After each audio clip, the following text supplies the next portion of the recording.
What is the most awkward drama that unfolded at your workplace? I realize the older woman I've been sleeping with for months is my coworker's mom. I'm a 25-year-old guy who has been involved with a 44-year-old woman lately. It started a few months ago. I was on Tinder trying to find someone to hook up with during quarantine so as to stay safe and also kill some time. I saw this very attractive older woman and decided to swipe right because it's every 20-something-year-old's dream to hook up with a MILF. A few days go by and I get a notification that I have a new match. Wahoo! I open up the app and lo and behold, it's the fine cougar I was hoping for. We start chatting and flirting. It's going really well. Out of nowhere she messages me and says, "I'm not sure how this app works. Do we just meet to be intimate or do we go on a date first?" I was drinking coffee at the time and promptly shot it out both nostrils. My chance had come.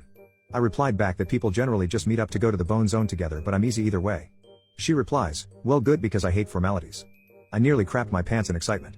She sends me her address and tells me she's free on Friday and to bring wine. The rest of that whole week was a complete blur of anxiety. I could not mess this up. So Friday comes, I show up with wine, and she looks smoking hot. Better in person. We talked about music and traveling and all that, not many personal details, just sort of arts and culture talk. This would come back to haunt me. A few glasses of wine later and we're full blown going at it like rabbits on the middle of her living room floor. I left a little while later feeling like I'm the king of the entire universe and went to sleep.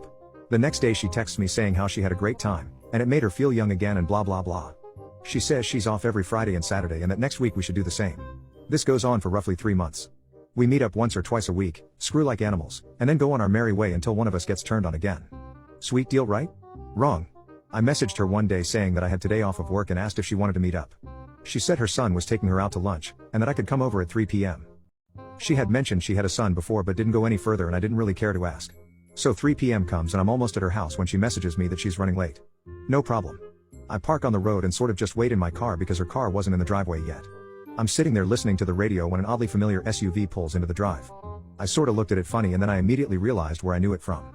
My coworker jumps out of the front seat, goes around to her side of the vehicle, gives her a kiss on the cheek and a hug and then jumps back in the car.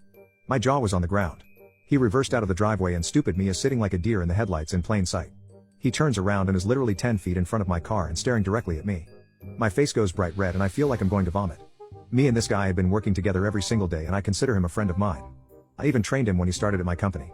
And the kicker is I've been telling him, in detail, about this older lady and he's been giving me immense kudos about it, saying that it's his dream. He pulls up beside me and looks very confused, asks me what I'm doing and how funny it was we ran into each other. I panic completely and stumble over my words and pretend like I'm on the wrong street and trying to find my cousin's house. He looked skeptical but sort of shrugged it off. The whole time his mother is standing there, watching us through the curtains. He directs me where to go and I pull off and then circle back once he's gone. Needless to say I went inside and told her what was up, and we both sort of sat there in silence before I left. No boom boom occurred that day. When I got home, I was panicking. I'm thinking there's no way he's not going to know, right? No way he's gonna realize all these wild escapades with this she-devil night mistress I've been telling him about is actually his mom? I called in sick for work the following day because I could not look him in the eye.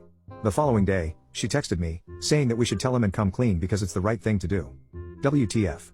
How do I politely explain that I've told her son in detail about our escapades, including the time I dripped candle wax on his freak mom's rear hole?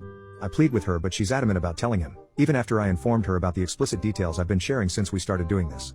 I started seriously debating quitting my job. I knew her son well and figured he was gonna want to freaking unalive me. She keeps insisting that he's a grown-up and he should realize that his mother is a person too with desires like any other person. That's when I came to the conclusion that I was screwed.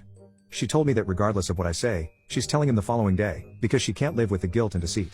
After that she refused to answer my calls at all. At that point, I planned my funeral and decided I wanted my tombstone to read past doing what he loved best. That brings us to today when the cat is out of the bag. His mother pulled the trigger and came clean about it all. I didn't even know what to say.